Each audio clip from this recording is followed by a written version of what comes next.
Hey YouTube, this is a PDF pattern from Whistle. It is designed by Charlotte and it comes in many variations, with or without sleeves, round neckline, deep V neckline.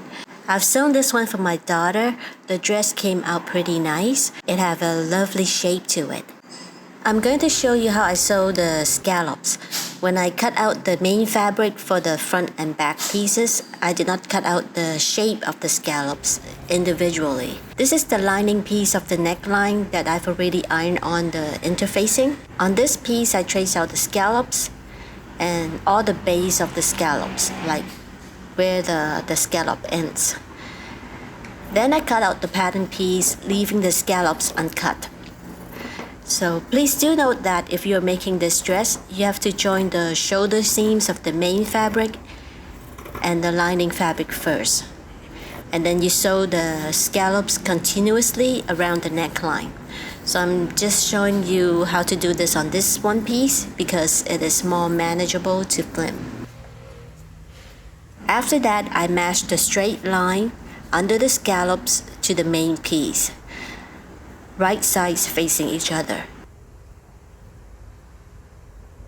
Then I add in a bunch of pins and start sewing using the round scallop edges as a guide. See?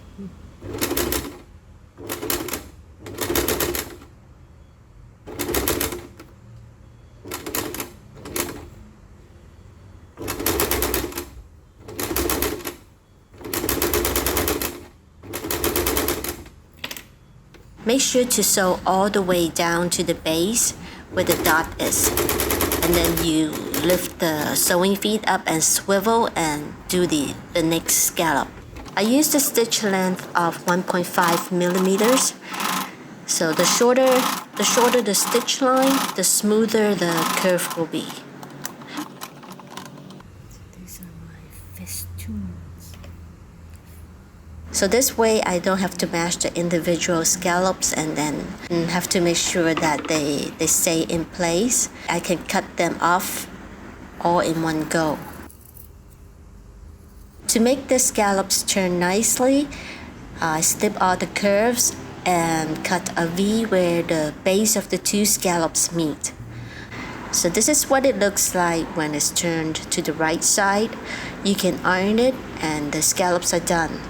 But I wanted to test if understitching works with scallops. So I went and stitched the seam allowances onto the lining piece. And it wasn't a very good idea. As to do this, I have to spread the two pieces out.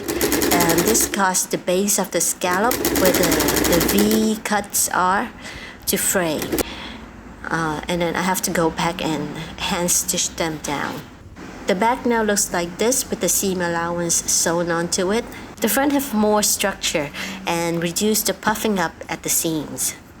Next, I finished the armhole with the remaining lining piece.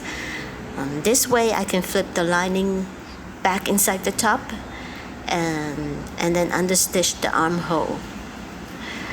And then I hand stitched the two lining pieces together with the invisible stitch. For the tie, I cut out a 13 centimeter wide by, I think, 160 centimeter. The length depends on how long you want the ties to be.